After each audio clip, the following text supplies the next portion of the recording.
But let's wait for people to join. In the meantime, we'll like tweet, retweet all this stuff. But it's so weird. And like, I'll have to show you pictures, Ty, later. But every time I have I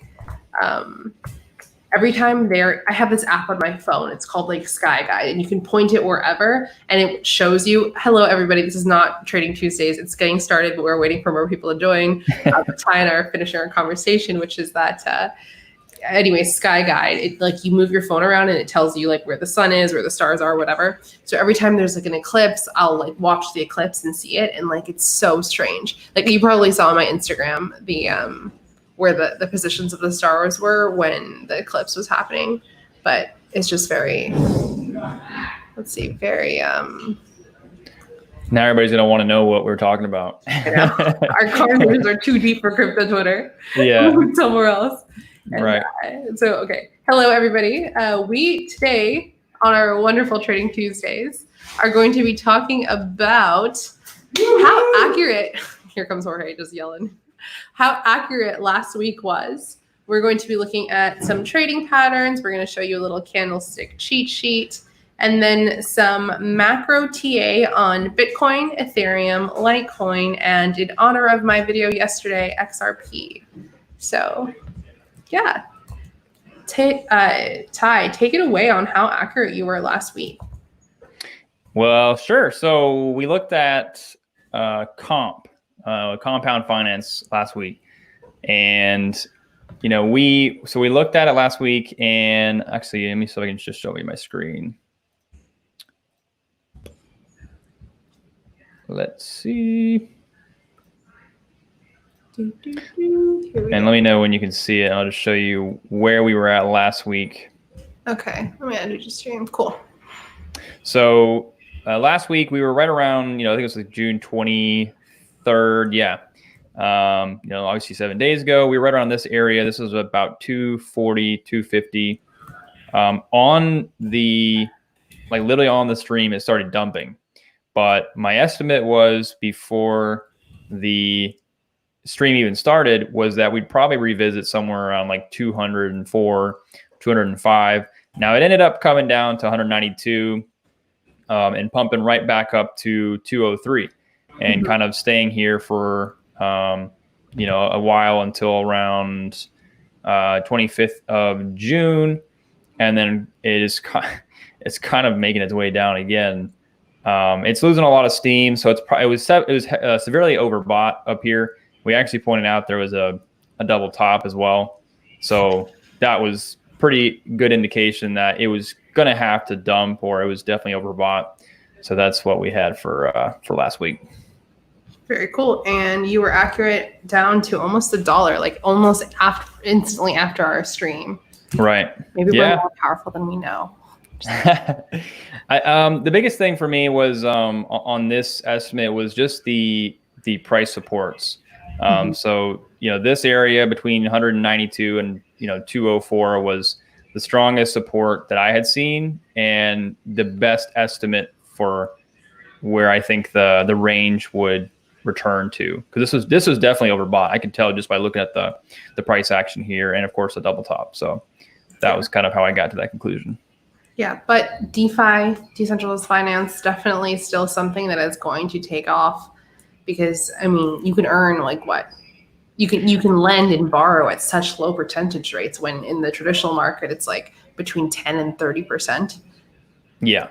DeFi is popping right now. I think Binance literally just added like their own DeFi section on CoinMarketCap. So it's definitely the.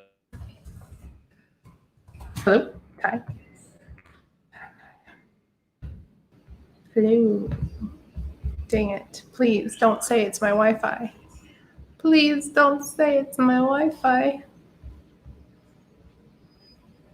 All right, I guess I have to entertain the people in the meantime.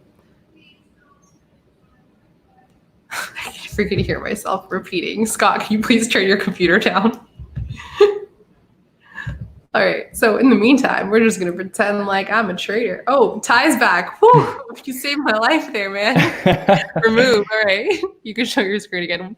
Okay, I don't know why. It seems like every single time we do the stream, like at the beginning, it like does this this weird, I don't know.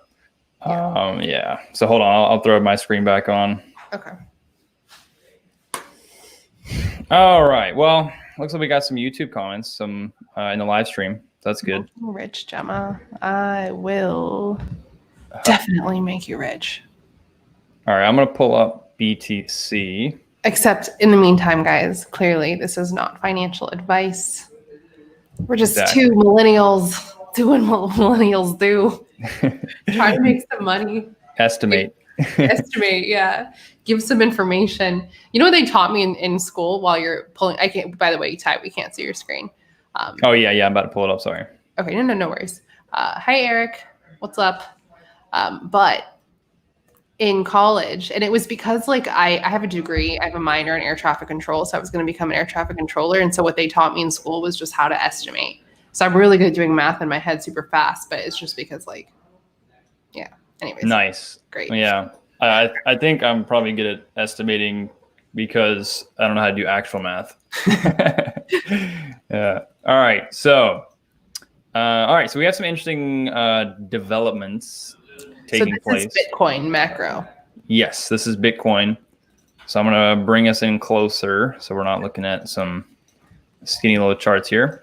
Hey, Daniel, Amelie, you're the best. You got to be on the show one day. Daniel is a very good Bitcoin trader as well. And just to give some explanation, basic stuff, but macro versus micro. Macro means you're looking into the bigger picture for trend lines, and micro means you are very, very zoomed into probably like an hourly chart or daily. Right. So yeah, with macro timelines, you're probably looking at like daily, weekly, monthly, hardly ever yearly. Nobody looks at that, especially not with cryptocurrency. It's not that old. Mm-hmm. But these are the time frames that I like to look at. It just, I'm not a day trader or a swing trader. So obviously I'm looking at long-term trends because that's how I invest. So the one thing I want to look at here is you see this little blue line. This is a 21 MA. So this is a moving average for 21 months. And this is on the Brave New Coin Liquid Index. So this is I believe this is the longest price history available for Bitcoin. Mm-hmm. So this goes all the way back to 2010. So if you want to get the best available or the most price history, then that's probably the best chart to look at. Mm-hmm. So what the 21 MA tells us, and this is a moving average for 21 months. It tells us some interesting information. If we look at the previous 4-year period, and there's 4-year cycles, of course, with Bitcoin because you have halvings. And if we look at the previous 4-year cycle, which is this area here, and I'll also explain, these wedges here, and I actually have some patterns to show from Crypto Burb's trading resources. So if you're familiar with Crypto Burb, he's a good friend of mine, and he has some awesome resources. So I'll show you that in a second. But what we want to see here is that, and this is, pretty spot on or pretty accurate. And it could be because of other factors, but it works pretty well. But basically the 21 MA, anytime the price action dips below 21 MA, this is a very bearish scenario. And this only happens so often. So if we look back at 2014 with Bitcoin, we can see that the price action does dip below the 21 MA, and it stays here for a while in this range. I like to call it like the bottom range or the bottom zone. And this bottom zone can be compared to this bottom zone, except this bottom zone is much shorter than this one is, mainly because we had this big pump around April of 2019, and it didn't stop until June of 2019. And this is actually it's a common thing with halvings, mm-hmm. where a year before the halving for Bitcoin, it will actually start to pump. So that's just like a little tidbit of information. So then once we crossed above the MA, the 21 MA on the monthly, that of course was a signal to us that apparently it wasn't going to dip below that again until finally we got till 2018, November of 2018, when we saw this big crash. And I'll zoom in on this. We saw this big crash. This was not a fun day. I remember this, or fun month, I should say. And this was basically when we dumped all the way down to around 3,000, 3,200. And you can see literally right as it crosses below the 21 MA, that is when this big giant bearish candle occurs. And so just for reference, so the white candles are obviously the bullish candles. That means price goes up. Black candles are the bearish candles, price go down. So basically this 21 MA is telling us that anytime, at least in the Bitcoin cycle, that it's below, this is obviously a very bearish situation, and it's probably going to have a zone of a bearish zone for at least a couple of months, as we've seen from the last halving cycle and this, the previous halving cycle before the 2018 halving cycle, 2019 halving cycle. And so now what's happening is our price action is staying above this 21 MA, which is a good sign, because we wouldn't expect it to drop below, especially not because of what we've seen in the past on the previous cycle. So if it's staying above, that's a pretty good sign, and we can assume. And I drew this little brush here to connect the MA, even though it's not that price history hasn't happened yet. But we can assume that we probably won't drop below the MA. And if we do, it's going to be very temporarily until we find our way back above the 21 MA, at least until the next halving cycle. Because this halving cycle has just begun. So what that means is obviously we're getting into that next phase of the bull run, right? Mm-hmm.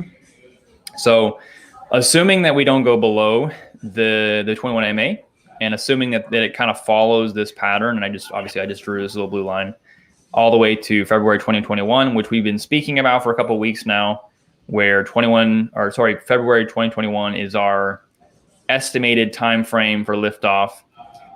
If we can achieve, or if we can basically stay above this 21 MA all the way to February 2021, which I believe we will, then we shouldn't see below somewhere around 7,400, at least not for long periods of time. So you think 7,400 is our bottom?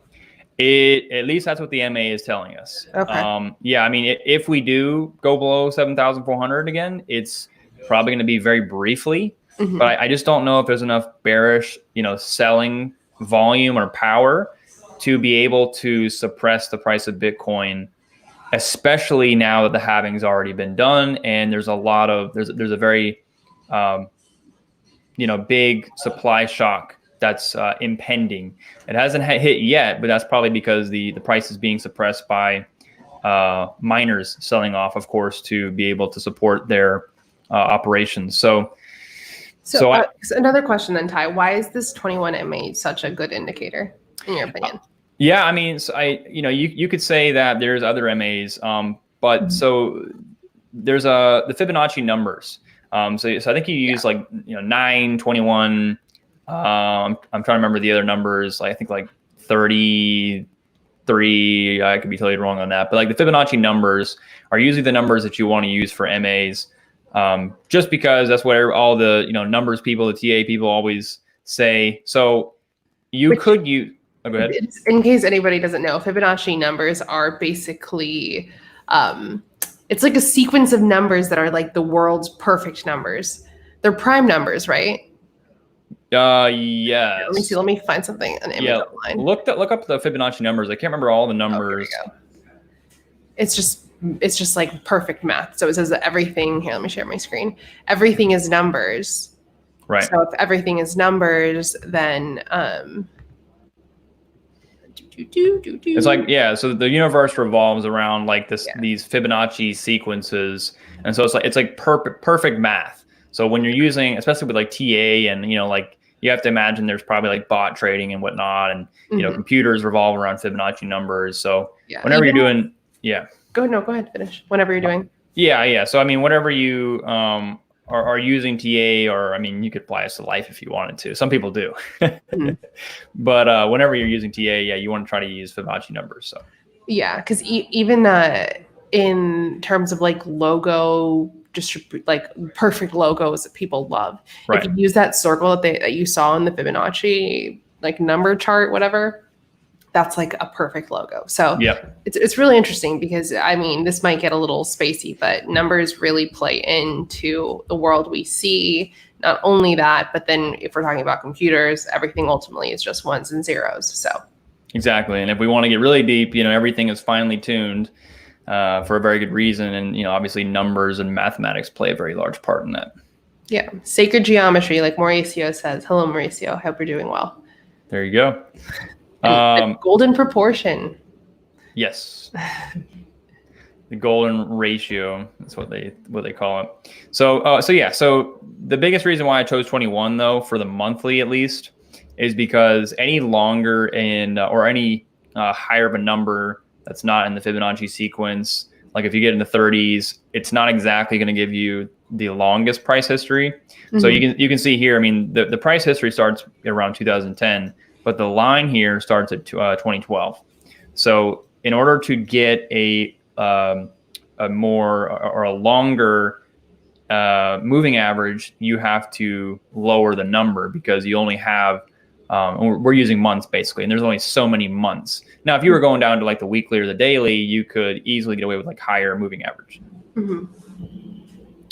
So now let's take a little zoom in here on the weekly, just so we can kind of look closer. So you can see, and I'll show you, what this kind of trading pattern, so to speak, is showing us and what we should look for. And it's very simple, to be honest. It's not that complex when you're looking at these patterns, but it just kind of gives you an idea of like what to look for, how to draw trend lines if you need to. There's two things here though. So on the macro look here, we see that there's some kind of pattern playing out, like a triangle or a wedge. And then there's another thing here where this red curve is showing us that there is price action, and it's getting more bearish because it's probably losing volume. I haven't even looked at the volume, but I assume it's losing volume, and it's losing momentum. And so between those two things, we can assume that this is going to be bearish for Bitcoin, at least in the short term, on the weekly. And so again, this goes back to like the $7,400, $7,300 price support. So the other thing I want to show you, so there's two things. I'll show you the pattern in a second, but this is the RSI, which we looked at, I think, last week. So this is actually, in this particular RSI view here, you can see like this is a trading pattern, but it's trending downwards. So I'm going to try to explain bullish and bearish divergences. And actually, I think I have a chart from Burb that I'll show in a second. But shout out to Burb. You're cool, man. Burb, yeah. Crypto Burb. He's, I'm sure a lot of people know who he is. He's a cool dude. I met him in Vegas. So, this RSI pattern is showing us a trending down or like bearish RSI. So it's losing momentum. And if you look at the same kind of time frame, you see, okay, yeah, we go up here and it kind of it's overbought here, but from that point, we're still following and losing momentum just as the RSI is. So in this view, there would be no divergence because there is no. So ideally, what you'd want to see is you'd want to see the opposite. You'd want to see like like a trending or a higher trending RSI and a bearish price action, but that's not what we're observing. So let me see if I can pull up the so these are what are called hidden divergences. So Screenshot this, guys. Yeah, screenshot it. So, and actually, I'll give you guys all the links for it on Twitter or maybe even YouTube. But so the indicator here is showing us that it's trending lower. So ideally, to see like a bullish divergence, if the price was trending higher and the RSI was trending lower, then that would technically be like a bullish divergence. Mm-hmm. Now, if the price is trending lower and the RSI is trending higher, that is bearish.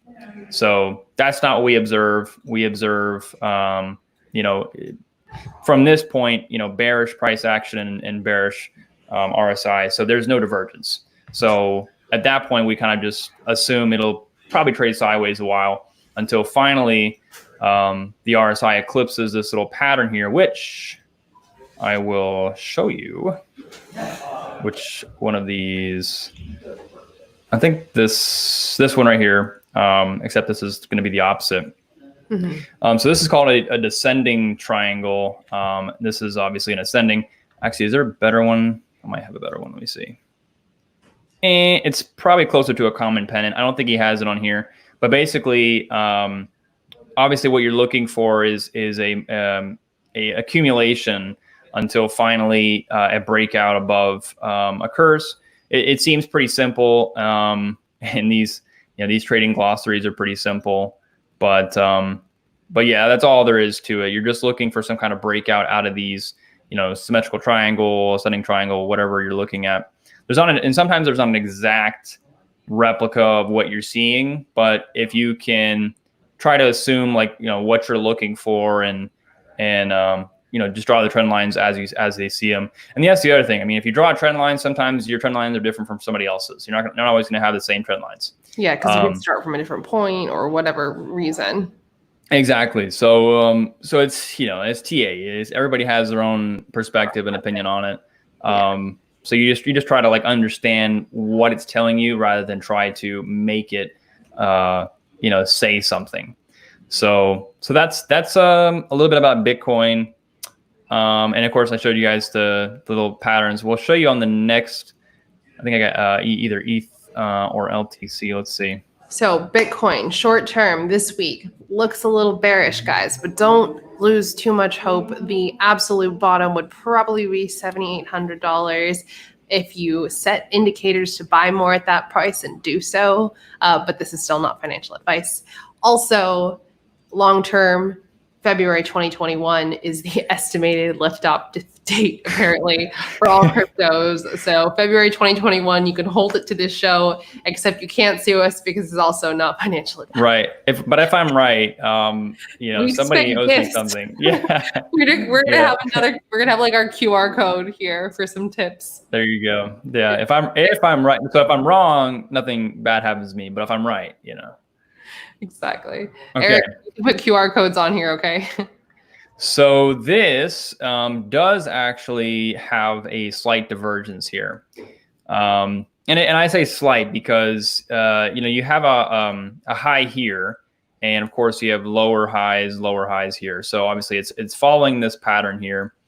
And if we want, if we're looking for a bullish breakout, obviously, that breakout would look something like this line here, where we of course would break out above this, whatever you want to call it. You want to call it a pennant. I think you could probably look at, a common pennant here. Of course, there's also it could be descending triangle. Again, this is showing you like a bearish version of a descending triangle, but not all descending triangles are the same, and not all of them end up in bearish results. So you're just looking for a result or a breakout above the triangle, and this doesn't necessarily mean that it is bearish, especially in this case because we're looking at Ethereum. There's no way Ethereum is going to be bearish long term. Mm-hmm. It's just not possible, especially with Bitcoin eventually taking off. So now the thing we want to look at is we want to see the RSI divergence here as opposed to the price action, the lower price action that we're seeing here. So this is trending upwards, This is not. This is going down. So let's see what the little Burb resources tell us. So if our price action is going lower, but our RSI is going higher, what that means is that there is actually a bearish scenario here. That's what this says. Now, that's, you know, and you're looking at the weekly for Ethereum? I am looking at the weekly for this one in particular. Okay. Yeah. I mean, this is, you know, this is like really long term here, at least on the weekly. It doesn't really matter. So this is the other thing. So it doesn't really matter a lot of times what these indicators show, because ultimately what really matters is like, what is Bitcoin going to do? Because Bitcoin controls the direction of all the altcoins. So if Bitcoin goes up, most of the altcoins go up, especially Ethereum and Litecoin and whatnot. But this is just kind of to show you guys like what it would look like. And we're at Bitcoin dominance right now of 64%. Yes. And now when Bitcoin actually does go off, it'll probably reach like a 67, 68% dominance as everybody sells off altcoins to maybe get back into Bitcoin, or you know, people just start buying Bitcoin and market cap overtakes the rest of the altcoins. But when Bitcoin kind of stalls out or starts going sideways again, of course, that's when Bitcoin dominance comes back down, and then altcoins start to get some pump. But there's going to be no pump like what happened in 2017, okay? It's just not going to happen. At least not across the board like that. It's going to be very select projects that have like actual technology behind them, and not just like a nicely written white paper. So there will not be another alt season like 2017. Right. I mean, it'll be decent, but it won't be like 2017, like where you could just literally, you know, you start up an NFT token on Ethereum and say, hey, AI blockchain, buy our coin. And it's not going to be like that, you know. Give me your money. Give me your money. At least I hope it's not like that. Otherwise, I'll quit. It's such a bad look for us. I know. Whatever. It's fine. All right. So the next thing here is Litecoin or Litcoin, like some people like to call it. Right. Where's John when you need him? I know. We should literally just tweet at him every single time we were talking about Litecoin. John is great, by the way. If you guys have not met the hashtag Litecoin fam, definitely those are some passionate people. And what's cool is that Charlie Lee apparently tells them all like Bitcoin first, but you should still own some Litecoin. Yeah, and I do own some Litecoin. I talked about it either the last week or the week before. You know, I just believe that I think Litecoin is a good substitute if you can't get your hands on a lot of Bitcoin. I think it's like the silver to Bitcoin's gold. It is fast, and you can use it without any off-chain providers like Lightning Network or I think Liquid. So if you want to just use a straight up peer-to-peer transaction, Litecoin is one of the best, and in my opinion will probably be one of the most valuable. So very true. And yet, Daniela, these are our predictions. They're not 100% backed, but keep drilling. Yes. He got them right last week, so. Right. Yeah, that's true. That's true. Okay, so for Litecoin, again, I just want to point out, $29 seems to be the very strong support for Litecoin. So, if you do see a drop below $29, it's probably going to be for a very short period of time. If you have the opportunity, I would scoop some up. Not financial advice, but I think it'd just be smart. Mm-hmm. It's $29, guys. Come on. Yeah, I mean, if you can get a Litecoin for $29, I mean, people were buying them for $350 back in chat $350. Come on. Come on. It seems like a no-brainer. What top? I think it's number 4 right now. Something like that. Yeah.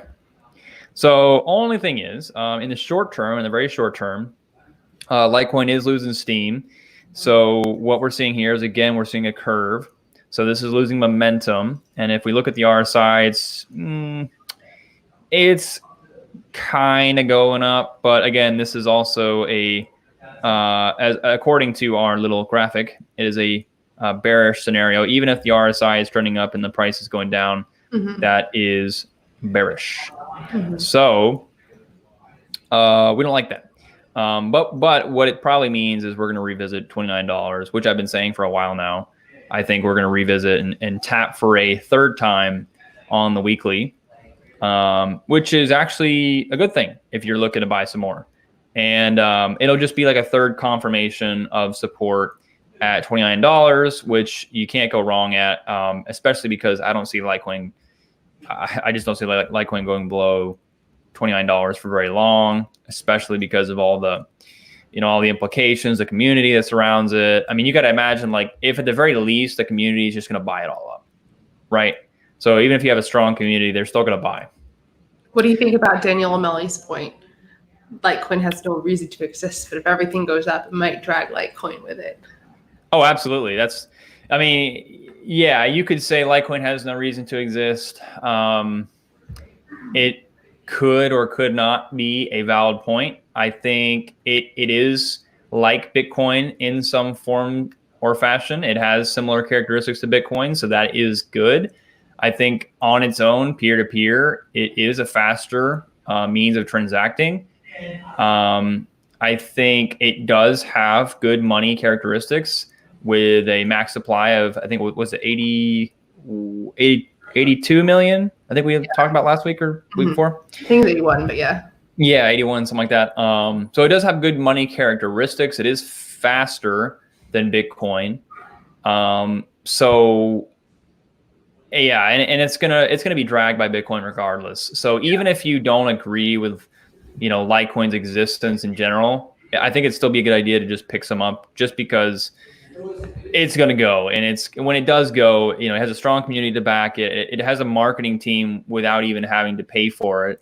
The community, they're going to be selling it to everybody on the street if they can.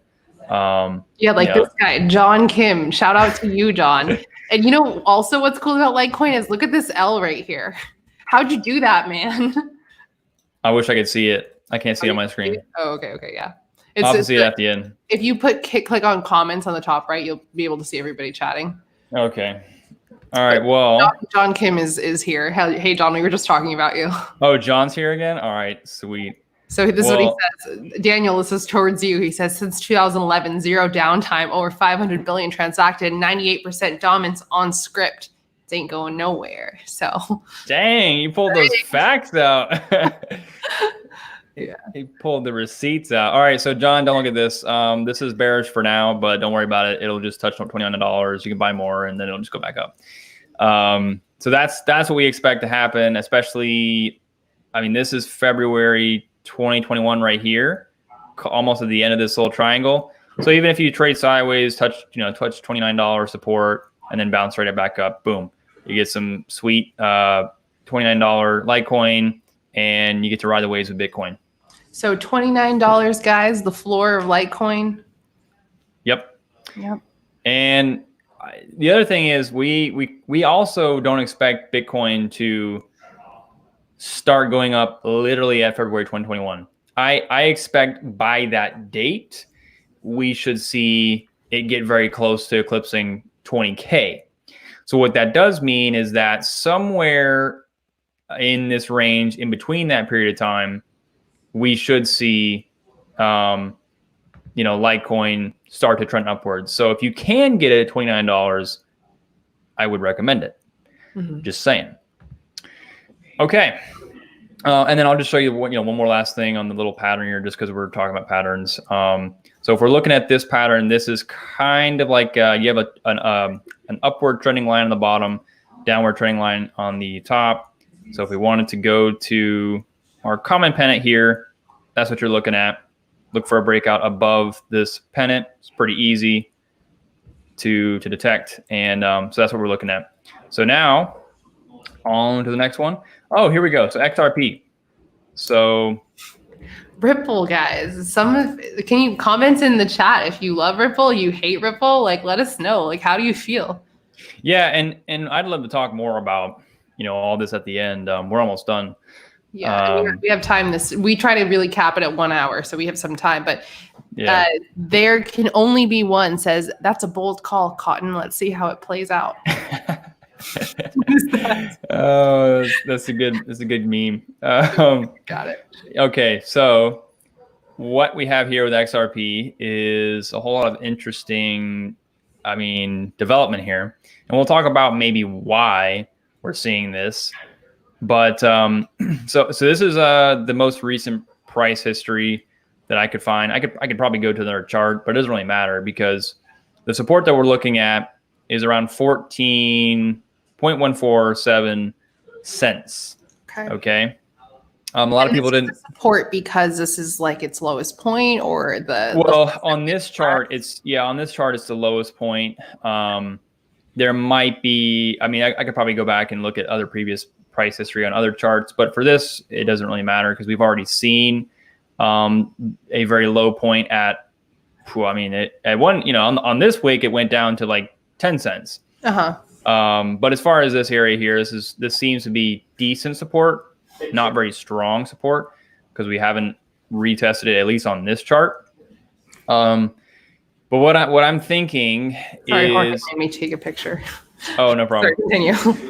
Yes, what I'm thinking is that I think we're going to revisit 14 cents, and I'm also thinking that it's not going to hold. And I'm sort of biased against XRP, but let me tell you why. Actually, wait, we'll save that. We'll save that because I want to explain this a little bit more. So the other problem is, let's go to the weekly. This is a terrible trend here. This is all bearish. This is just, and the other thing, XRP or Ripple has been selling off XRP for a while now, so that's probably going to contribute to all these dumps on the investors. And I don't see any way it's going to stop now. But yeah, you have this curve. It's a really bearish curve. RSI is not really the greatest either. It's pretty sideways for a while now. So, and then it's just staying below this moving average, this 21 and week moving average. Go to the monthly.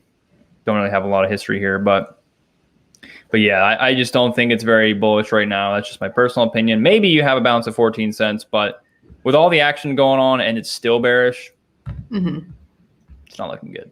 Yeah. Does anybody here comment in the box if you ever watch Crypto Mike? I have a community member, and he always sends me these videos of Crypto Mike. And here, let me just share my screen really fast. Add to stream. This one says, eye-opening how the elite code to each other about the cashless society. And he claims that Ripple, Stellar Lumens, and Ethereum are the gateways for this. And so I've been listening to these videos, and I gotta say, I'm kind of convinced you're doing a good job, Crypto Mike, at convincing me, because I definitely bought some Ripple, and I would never think that I would, but I bought some Ripple. I already had Stellar Lumens, but Lumens. Yeah, you guys check this guy out. Let me know what you think. Let us know what you think. Crypto Poppy and Crypto Mike walking around. So, he's got a bunch of subscribers, 18,000 subscribers on YouTube, puts out a video pretty often. I like his personality. So I don't know. There can be only one, says XRP equals good trading pair, bad investment. I would agree somewhat. What do you mean by that? So when you want to trade, my green screen is doing all weird stuff behind me, but when you want to trade, you want to look for maybe a volatile pair with USD or BTC, so that you can obviously make more of whatever you're looking for, right? So I guess XRP is pretty easy to determine maybe the patterns, maybe just because I guess if you want to short it, that's another thing you can do. But as far as an investment long term, maybe not. Yeah. No, I agree with you. And what Daniel said, the XRP supply is 100 billion. And then they have XRP, and then they have XRP Blue or something. And then they have the Ripple network. And I once listened to a podcast of, I forget his name now, but he's the head of Ripple, used to be an Uber driver. Seemed smart, but it's we have all these banking connections and all these banking contracts, but I can't tell you who they are. And, I don't know. It's just very confusing. And also, if you think about it, Ripple, the point of cryptocurrencies is to move into a sound money system. This is not a sound money system. No. So if you look at XRP's characteristics, It's fast. Okay. But that's not the only characteristic that you need to look at. The supply, I mean, somebody just mentioned it. Daniel mentioned it. XRP supply is 100 billion. That is pretty large. When you look at XRP and the coin, the token, what is it called? It's called token economics. Mm-hmm. When you look at the token economics or the tokenomics, it looks more like a method of raising money than it does a method of money transfer, right? And so then you have to look at, for example, like with Ripple now coming out, I think it was in 2019, talking about doing an IPO. And then you have to like start asking questions like, wait a minute, I thought XRP was going to be your way of raising money, and obviously was going to be the method of money transfer, and now you're going to raise money again with an IPO. What happens to the value of XRP at that point? You know, if it's no longer a method of raising money, what is it? Because it's not being used, and the tokenomics are awful. So, problem. And then, do you think this XRP army online, are they real? Are they bots? Like, they tend to say the same things and like have the same follower account across like the board. So, what do you? I've been attacked by some XRP army people. And I've also seen, I remember there was oh man, it's unfortunate. There was a guy, I think back in 2019, who said he like sold his house or something, and they went all in on XRP. And it was a CNBC. Well, yeah, it was a meme, and well, he became a meme after that. Yeah. And so I wonder how he's doing to this day. But yeah, and my brother even invested in XRP, and I think he's down like half of what he put in. So bad investment. Yeah, probably a good trading pair. Like there can be only one investment. Yeah. So my XRP story is I bought it at like 5 cents, sold it at I think $2. Oh, nice. And then like I bought back in like within the last couple months. So I definitely made some money on it. Wow, you're an expert trader. You know, and it's so funny because like I used to trade, I feel like quite often, but then I got busy doing Bitcoin Center Miami stuff, and then I just stopped trading my own money, and now I just have my crypto in a bot. So it's fine. And then plus like high interest bearing accounts, and then just hodling. Actually, I don't own any crypto. What am I saying? I got hacked. So. Oh yeah. Oh, you lost it in a boating accident. Remember? Boating accident in India, actually. Yeah. So.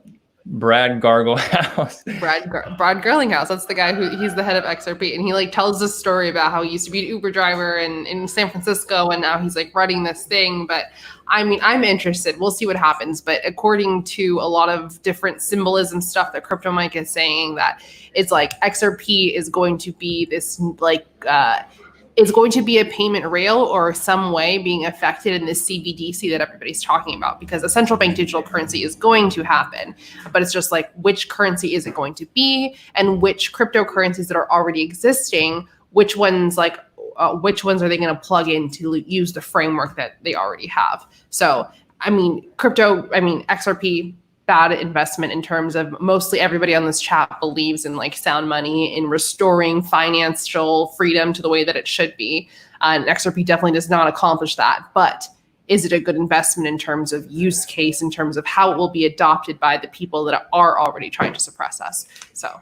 Yeah, that is a good question. I think Ripple, the company, is good. And I've used XRP before. I think it is fast. But again, what we're talking about is tokenomics, versus the company. And the company's been dumping XRP for a while now. Everybody knows that. Tokenomics are shoddy at best. 100 billion XRP, come on. I just think that XRP as an investment, maybe not. You know what? I'd probably invest in the Ripple IPO before I would invest in XRP. But speaking of CBDCs, so CBDC is central bank digital currency, for anybody who's wondering. And there's actually a large list of countries who are already working on their own central bank digital currencies. So another reason why it's very interesting seeing the development and seeing the idea of XRP investors who believe XRP will be the one world currency is so, to me, it's kind of just out there, I guess, is because all these countries are creating their own central bank digital currencies. Like there's the e-krona, there's like, of course, there's the DCEP, the US digital dollar is coming at some point. There's literally so many different countries on a list, and I wish I could remember them all, who are investing in creating their own CBDC. And so then you have to wonder, and then you look at other companies like JP Morgan. Of course, they decided to make their own transaction settlement token called the JPM, the JP Morgan token. Yeah. So. Oh, here we go. Yeah. So, I mean, all these companies and countries are all trying to create their own digital currencies. So you have to wonder, like, what's going to be the catalyst that brings them all together or forms one. And I just don't see any way that XRP can be that right now, at least. Yeah, the only reason why I would think so is because they already have, well, he says they already have connections with all of these different payment channel or these different banks. And so it's like, who freaking knows, right? Well, look at MoneyGram. They basically shilled money to MoneyGram, as an investment to use their token or for future uses of the token. And MoneyGram's stock has been plunging. Yeah. So. MoneyGram's stock has been plunging because of Bitcoin.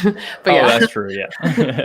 But just in terms of, because you were saying different countries, just to be informative to the people that are watching, shout out to everybody. Thank you for supporting the stream. Smash that like button and subscribe if you already haven't. Follow me and Ty if you already are not. But some countries that are doing central bank digital currencies: Bahamas, Barbados, China, France, the Marshall Islands. This one's really interesting. I met the guy who started this a while ago. Wow. Saudi Arabia, Sweden, Thailand, Turkey, Uruguay.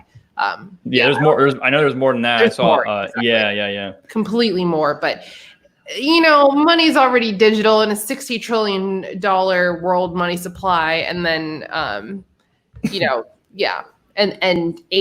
8% of that is in physical cash. Our money is already digital, but is it good money? No, it's not. So correct. I agree. Let's see. What else could we talk about? Well, so Mauricio says government coin plus corporate coins plus Bitcoins all existing together are central bank coins. Is that what you mean, Mauricio? You know what we should do, since we have 13 more minutes. I'm going to post the link for people to join. All right, guys, if you're watching, I'm going to post the link for people to join this chat. And we can only have 6 people at a time. But if you want to show your beautiful faces on camera, I'm going to give you the ability to. So you can ask some questions. I think, let's see if they join. All right, I just posted it in the chat of YouTube if anybody wants to join.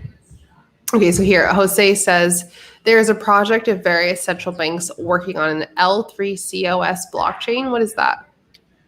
L3COS. Let me look that up. Yeah. So, and here's another point too, that the dollar will have competition for sure. I mean, I don't think that anybody in crypto thinks that Bitcoin is going to replace fiat money. I don't think they think that. I think it's going to run in parallel. And this is interesting because this was an argument that people would make with me, like, there's no way we're going to get rid of the dollar. Bitcoin will never work. And I'm like, here's the thing. I know that you've been raised your whole life and you've only ever transacted in US dollars, but there's already other currencies to different nation states. The internet is now its own state almost. So, well, I was looking at the L3COS. I guess blockchain operating system. Mm-hmm. We know it'd be interesting if what they did was they decided ultimately to put every digital currency on one blockchain. Ultimately making it much easier to compress them down to a few currencies and then finally one. Yeah. That makes sense. I mean, that makes sense. You just, It's free. It's kind of freaky. So now, since this is over, you guys, you got your technical analysis and your candlestick stuff. Let's just talk about some interesting things for the last 10 minutes. Obviously, the world is in an interesting state right now. Very, very interesting state.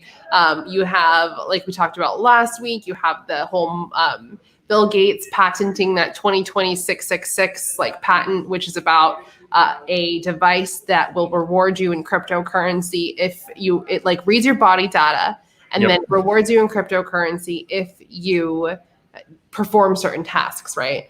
Now, it doesn't say that it's implanted into you, but it says that it reads your body data, which means it's close to your body or inside your body, okay? Right. Now, he specifically in his patent says cryptocurrency. Yes. If you had any guesses, like what cryptocurrency do you think that would be? That is true. What would you say if you had any guesses, Ty? I mean, it's not going to be Bitcoin. For sure it's not Bitcoin. No, I don't think it'll be Bitcoin. I do think it's a good idea to point out that early in 2011, MIT, as well as it's theorized that that Jeffrey Epstein was also involved in kind of the financing of the research on Bitcoin to, I don't know, maybe discover some holes in it, or maybe discover how to replicate it. But it seems like they've been working on some kind of system like this for a while now. If there was a kind of a government-backed cryptocurrency, maybe they give it away for free to everybody, or just dictate it. I mean, either way, they could force people to use the currency easily. So what would you guys do if they forced you to? Sorry, I finished Ty first. Dramatic. Well, I mean, it's a great question. But yeah, so I mean, they've definitely been doing some research for some time now, and to maybe understand, how Bitcoin operates, and maybe see if there's any back doors. I don't think Bitcoin is that. Some people say it could be like created by the CIA or NSA. I don't know. I don't really think so. I think the fact that they did some research in 2011 after the fact, after it kind of got traction, maybe points to them being behind the curve. And then, obviously, why did they release this to the world? Obviously, if they were going to have to kind of do this whole, route verse for CBDCs, and it doesn't really make any sense. But yeah, I don't know. I don't think it exists right now. I think it's going to be a new cryptocurrency, and I think it's going to be, especially with like financial turmoil, you could easily say, hey, we're going to give you free money. We're going to have a financial reset, kind of like what they're doing right now. And say, hey, we're going to give this money to you. You have to, accept it on your wallet. And I think that might be the better method, and it'll be like a new cryptocurrency. Yeah. I think it's going to be Libra because. Oh yeah, it could be that too. Yeah, I definitely think it's going to be Libra because the Libra, just the white paper of Libra, I don't even think they developed the blockchain, but just the white paper freaked so many people out in government, and they actually went after Zuckerberg. And I'm like, is this just a show? Because they also made it like a big deal that they like grilled Zuckerberg. And I'm like, I don't believe any of you guys. So I think it could be Libra because also too, if you think about how laws change, right? You sign up for Facebook or Google or whatever free service, you're signing up for. You give them all of your information. You click, oh, I read this and I agree to the terms and services. And then we'll answer that question, Mark. I was going to say, yeah. Yeah, it's a really good question. But you read the terms and services, and then, months down the road, they send you an email saying, oh, we changed the terms of services. And then you just continue to use the platform because you're already onto it. And then they completely change the standards by which they originally said. And when you look at what Zuckerberg told Congress, he said, no, we won't do this. We won't do this, showing the world, oh, Facebook is a trustful organization. In this recent debacle with Twitter and Trump, it's like Zuckerberg came out and was like, oh no, Facebook would never censor people. When it's like, dude, you censored cryptocurrency ads until 2 months, maybe 2 weeks before Libra came out. So right. I think it's going to be Libra. Also, if you look at a lot of the discussion around CBDCs, it is getting accelerated. And the only bills that CBDCs have been written into to where it's been passed is when it comes to coronavirus relief, because you had all these problems where like dead people were receiving checks, people weren't getting their money. And so they're thinking, oh, here's a digital way we can transfer. So people are going to use it and adopt it just for ease of use. Now, nothing's wrong with that. Obviously, people need their money, and whatever fiat, whatever the government declares as legal is going to be the easiest and the most liquid thing to use. True. However, the problem comes when they tell you to start inserting chips into your body, okay? Don't do it. Please don't get we'll just start with that for this show. Anyways, that's it. Mark Anthony says, VPN, what do you think about VPN privacy items, Tor, Orchid? Have any answers directly, Ty? Define privacy items. I guess if you're talking about like, what do you think about Tor's privacy? Or somebody said Orchid is great. We have an Orchid t-shirt. Scott Spiegel said Orchid t-shirt at the Blockchain Center Miami. So if you're talking about like Tor, I mean, it's supposed to be, a pretty encrypted, web browser. I mean, it's got layers of encryption. As long as you don't use like a full screen on your browser, it should be fine. That's what they say, at least. But I mean, if you think about like the NSA, CIA, they probably figured out a backdoor by now. Yeah. Especially if they're using like quantum computing, which they probably are by now. I mean, they have these things off the market. We don't. So who knows? Tokenized VPNs. Great idea. Good job, Scott. Yeah, it's a really good idea right there. Somebody get on that. No, definitely. I mean, VPNs are necessary, right? Virtual private networks is what they are for anybody that doesn't know. And essentially what it does is it reroutes your IP address through a different country. So let's say that you need to be outside of the United States for whatever reason, you turn on a VPN, you turn it to that country, and it seems like you're there. Now, what's interesting is that, don't do this if you're in the United States, because we're all good people and we don't need to fight against our government here. But say, for example, you're in Venezuela and you can't be caught doing Bitcoin transactions there because the government will swoop you up in a black bag over your head because you're stealing from their economy. But actually, Venezuela has pretty much adopted Bitcoin now, so I don't think that's the case. Yeah, that is true. But with VPNs, it just allows people to have privacy, because it's not necessarily that you're doing something malicious. It's that you want to have private transactions. You want to have private conversations. So I definitely do recommend VPNs to people. But Mark Anthony says you can use excess VPN bandwidth from people. I think that is a good idea. That is a good idea. Like for people who don't want to use, some of their VPN bandwidth at certain points, if it's like tokenized, you should be able to kind of share that with somebody else, maybe at a cheaper value than the models we have today, which are obviously like just subscription models. Hey, you pay this much a month and you can just use it whenever you want. So good idea. Yeah, definitely. Actually, now that I remember Orchid, I have a girlfriend who works for Orchid, and I don't know if she does anymore, but she did.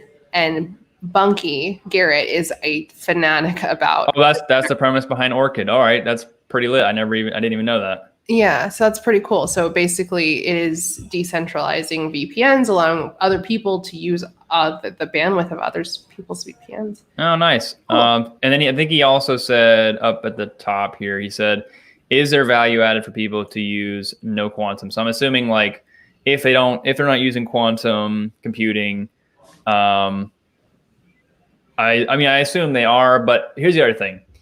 If you have a social media profile of any point, like a Twitter, a Facebook, Instagram, or literally any social media or any online presence, they probably got your data.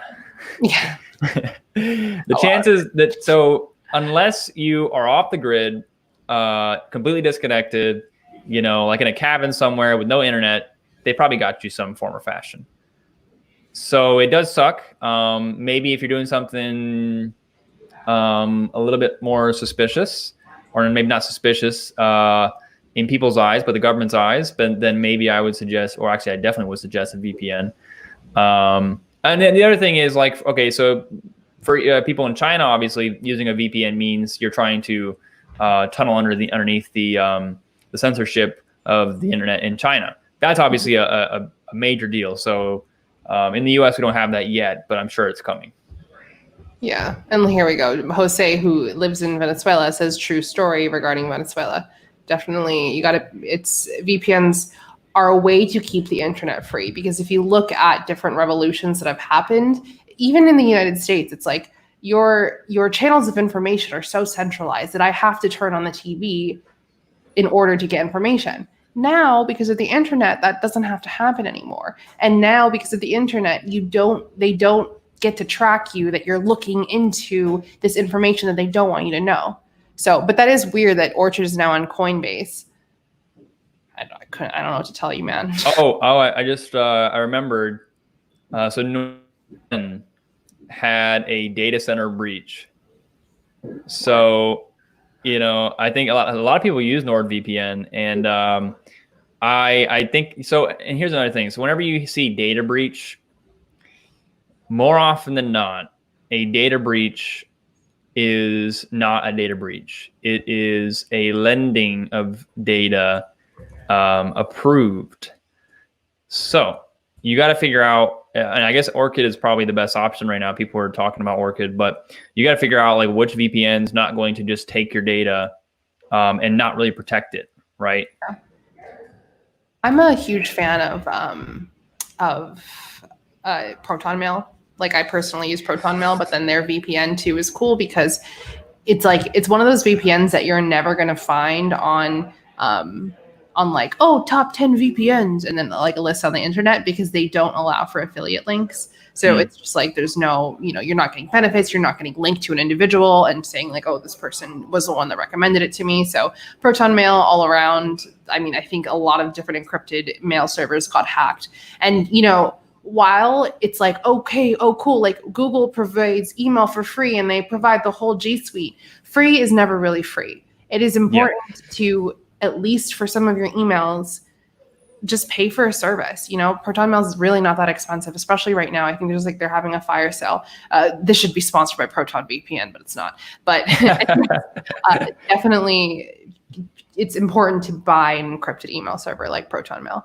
But one thing that Mark Anthony said is so funny. He's like, it's funny how people they're afraid of collecting data, but they put their fingerprints on their phone for operating it. So I refuse to use my fingerprint or like my face scan because I just refuse to, and I will not do that. Because think about it like this. From a very basic level, it's like, what if like the cops pull you over and then they knock you out and they want to get into your phone? They just use your finger and you're like unconscious. So how do you know? So yeah, just use a password. That's true. It's a good point. Yeah, it is convenient, but not a good idea. He says, we are still, here. Mark Anthony says Coinbase. Yeah, it's a teeny tiny coin. Yet it's on Coinbase. It's a good point. I mean, Coinbase, Coinbase gets a lot of shit, right? But also, if you're a coin and you need to pump my bags. Yeah, exactly. Pump your bag, like impress your shareholders, however you want me to describe it. The price go up to the moon, whatever. Yep. You need to provide more liquidity to it. Mm-hmm. So I'm hopeful. Hey, Garrett. I'm hopeful. Guys, Garrett's going to come say hi. Hey, I heard that... he's our Orchard fanatic, by the way. No, just DVPNs. You really want to probably put all your money into this. This isn't financial advice, but I'm going to say you want to put all your money into this right now. Like, probably go 30 Orchid, put 30 on Sentinel, put 30 on Mysterium. Private Tix is pretty much shit. It's just like a Russian scam. But you put some money in that, and good things are gonna happen. This is great software for freedom. It's for freedom. Like the Hong Kong people, and other protesters now. Everybody's gotta look out for their privacy. So yep. Mysterium, Orchid, and what was the last one? Yeah, and Sentinel. And Sentinel's probably, I really like that one. Sentinel. Mark Anthony says, yo, you like Orchard? I'm buying it tonight. Yeah, buy all of it. It's not financial advice. Buy. This is not financial advice, okay? It ain't financial advice, but buy. Yeah, Garrett is our resident IT person. Look at his shirt. Everyone, could you please see Garrett's shirt? Yeah, I just got back from the beach, but hey, living it up. Let's make this happen. Everybody take your grandmother's pension, and Oh my God. Okay, all right. buy. This show's over. We're already running like 4 minutes late, but it feels like people were enjoying it. So there's people yelling Mysterium out. All right. So some last final plugs, guys. If you are ever in Miami, please come visit us. Go to blockchaincenter.com. It's up here right on top of our beautiful faces. And visit us at blockchaincenter.com online. Or if you're here in Miami, come hang. We've got some people out here. I actually had to put up like a wall so they wouldn't bug me while I'm streaming. And Ty, any closing messages from you? I guess the big thing to take away is invest in decentralized VPNs. Decentralized VPNs, decentralized finance, and don't believe them when they say we'll decentralize it later, because it's not going to happen. Oh yeah. If it's not already decentralized, then there's no hope. Yeah, exactly. So join us next week, you guys. Every Tuesday at 2 p.m., Ty and myself will be bringing you the heat when it comes to trading, some basics, and then some charts for your main coins. If you have requests or you have questions, please feel free to send them to Ty directly or myself. Our little handles are right here, and we can answer them on next week's show. So, also, that's it. Subscribe. If we have another show on Thursday that I'm going to be on, we're going to be talking about mining and how the mining difficulty has changed and how that's affected miners and how they think it's going to affect price and stuff. So Thursday's show will be really great. So RSVP to that. And thank you guys again. Thank you. Bye. Bye.